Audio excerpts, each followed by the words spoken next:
अस्सलाम वालेकुम जी। चलिए आज बनाते हैं बहुत ही ज़बरदस्त और एक और न्यू रेसिपी, वो भी ब्रेड के साथ। अगर आपके पास भी ब्रेड पड़ी हुई है तो उबलते पानी में ब्रेड डाल लें और बहुत ही मज़े की और चटपटी सी रेसिपी बना लें। तो इधर मैंने एक अदद पैन ले लिया है, उसमें मैं डालूंगी हाफ़ गिलास पानी का। पानी डालने के बाद पानी को ना थोड़ा सा हमने उबाल लेना है, ज़्यादा नहीं उबालना, क्योंकि अभी हम ब्रेड रख रहे हैं तो पानी में उबाल आ जाए तो फिर मैं इसमें ब्रेड के 2 पीसेस डालूंगी। उसके बाद मेरे पास ना इधर 1 कप जो है ना ये आलू है। आलू को मैंने अच्छी तरीके से छीलने के बाद ना चॉपर में डाल के चॉप किया हुआ था। ये कच्चे आलू हैं, कच्चे आलूओं से हम ये रेसिपी बना रहे हैं। और एक ही अदद मेरे पास एक ही कप जो है ना वो बंद गोभी का था। बंद गोभी को भी मैंने चॉप कर लिया था और आलूओं आलूओं को भी मैंने ना चॉपर में डाल के ना चॉप कर लिया हुआ है। अब मैं इसमें डालूंगी बेसन। बेसन मेरे पास इधर हाफ कप था और जो कॉर्नफ्लोर है वो मैंने 4 टेबलस्पून कॉर्नफ्लोर इसमें डाल दिए हैं। ये मेरे पास टमाटर है, तकरीबन एक छोटा सा टमाटर था, इसके बीज मैंने निकाल लिए थे और इसको ब्रीक चॉप कटिंग में चॉप कर लिया था। एक छोटी सी प्याज थी, उसको भी मैंने चॉप कटिंग में चॉप कर लिया। हरा धनिया इसमें डाला है ब्रीक कट करके और सब्ज़ मिर्ची इसमें डाली हैं ब्रीक कट करके। चलिए जी, अब हम इसमें स्पाइसेस ऐड कर देते हैं। सबसे पहले इसमें नमक डालूंगी 1 टीस्पून, हल्दी डालूंगी half tea spoon, chaat masala डालूंगी हाफ़ टी स्पून, ज़ीरा डालूंगी 1 टीस्पून। मसाले जो है ना वो आप अपनी मर्ज़ी के भी इसमें डाल सकते हैं। 1 टेबलस्पून इसमें कुटी हुई मिर्च जाएगी, हाफ़ टी स्पून इसमें पिसी हुई मिर्च जाएगी। ये तमाम मसाले डालने के बाद अब हम इसको अच्छे तरीके से ना स्पैचुला की मदद से मिक्स कर लेते हैं। अच्छा, जब मैंने ये मसाले और ये तमाम चीज़ें डाली थी ना तो चूल्हे की जो फ्लेम है ना वो मैंने लो कर दी थी।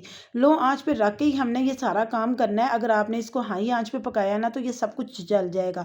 ठीक है, तो आप लोगों ने लो आंच पे रख के बनाने हैं। तो आप यकीन करें, ये जो ज़बरदस्त से कबाब मैंने आप लोगों के साथ शेयर किए ना, ये बगैर चिकन के और बगैर कीमे के, आप यकीन करें चपली कबाब खाना आप भूल जाएंगे। ये इतने मज़े के बनते हैं, चपली कबाब जो है ना उसके आगे फेल हो जाएंगे।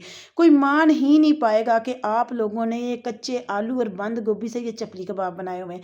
ये बहुत ही मज़े के और बहुत ही टेस्टी बनते हैं। तो देखें, इसी तरीके से बस हमने इसको पका लेना है। इसमें और कोई भी मसाला नहीं जाएगा। ये डो की शक्ल में आ चुका है। ये देखिए, लो आंच पे रख के हमने इसको पकाना है, क्योंकि इसके अंदर जो बंद गोभी है वो भी कच्ची है और जो आलू हमने चॉपर में डाल के चॉप किए थे ना वो भी कच्चे हैं। तो आप लोगों ने क्या करना है कि लो आंच पे रख के इसको पकाना है और 2 टेबलस्पून आप लोगों ने इसमें ऑयल का भी शामिल कर देना है। ये देखिए, ये डो की शक्ल में आ चुका है। तो अब मैं इसको नीचे उतारूंगी और थोड़ा सा ठंडा करना है। ज़्यादा ठंडा नहीं करना, यानी कि नीम गर्म रखना है। तो इसको मैंने कर दिया था साइड पे। अब मैं इसको डालूंगी एक प्लेट में, क्योंकि ये थोड़ा सा ठंडा हो चुका हुआ है। ये ज़्यादा ठंडा नहीं, नीम गर्म ही होना चाहिए। अब हम इसके कबाब बनाएंगे। यकीन करें आप, इसको जो चपली कबाब ये मज़े के बनेंगे, इतने शानदार बनेंगे, आप इसको चेक करें। ये देखें, ये कितने मज़े के लग रहे हैं। अच्छा, इसकी जो ये फीलिंग ही है ना, यही बड़ी ज़बरदस्त और मज़े की। और जब ये तैयार होते हैं ना, कोई मान ही नहीं पाता कि ये आप लोगों ने कीमे के बनाए हैं या आलूओं से बनाए हुए हैं। ये इतने क्रिस्पी बनते हैं।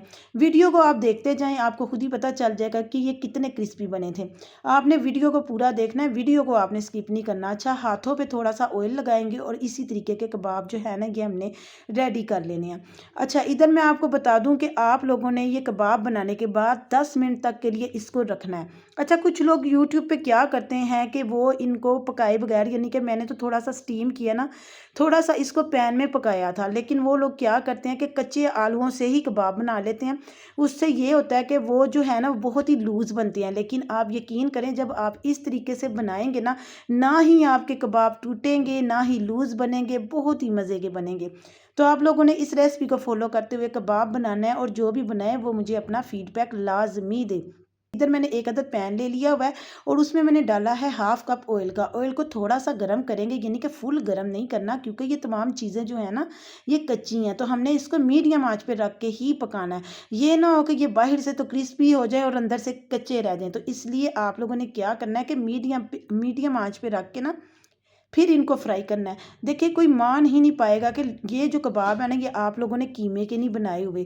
ये कच्चे आलूओं से बने हुए कबाब बहुत ही क्रिस्पी और बहुत ही शानदार बनते हैं। आप लोगों ने इस रेसिपी को ज़रूर ट्राई करना है और मुझे अपना फीडबैक लाजमी देना है कि आप लोगों से ये रेसिपी कैसी बनी है। अच्छा, अगर रेसिपी देखते देखते आप यहाँ तक आ ही गए हैं और अभी तक आप लोगों ने मेरे चैनल को सब्सक्राइब नहीं किया तो मेरे चैनल को सब्सक्राइब भी कर लें। अगर आपको इसी तरह की और भी अच्छी अच्छी वीडियोस चाहिए तो फिर आप लोग मेरे चैनल को सब्सक्राइब करें और मेरी वीडियो को लाइक करके अपने दोस्तों के साथ शेयर भी कर दें। तो अभी मैं इनको जब बाहर निकालूंगी तो आपको दिखाऊंगी कि ये कितने क्रिस्पी और कितने मज़े के बने हुए थे। तो देखिए दोनों साइडों से ना खूबसूरत सा इनको कलर आ चुका है और ऑयल भी मैंने बहुत ही कम इधर यूज़ किया था। ये देखिए, चेक करें इसकी फाइनल लुक, ये कितने टेस्टी और कितने मज़े के लग रहे हैं। तो देखिए मैंने इसको एक प्लेट में निकाल लिया है, बहुत ही क्रिस्पी और बहुत ही मज़े के तैयार हुए थे। मैं तोड़ के भी आपको इसकी फाइनल लुक चेक करवा देती हूँ। तो उम्मीद करती हूँ कि आज की रेसिपी आपको बहुत पसंद आई होगी। अगर पसंद आई है तो आप लोगों ने इसको ज़्यादा से ज़्यादा शेयर करना है। मैं मिलती हूँ एक और न्यू रेसिपी में। अल्लाह हाफिज़।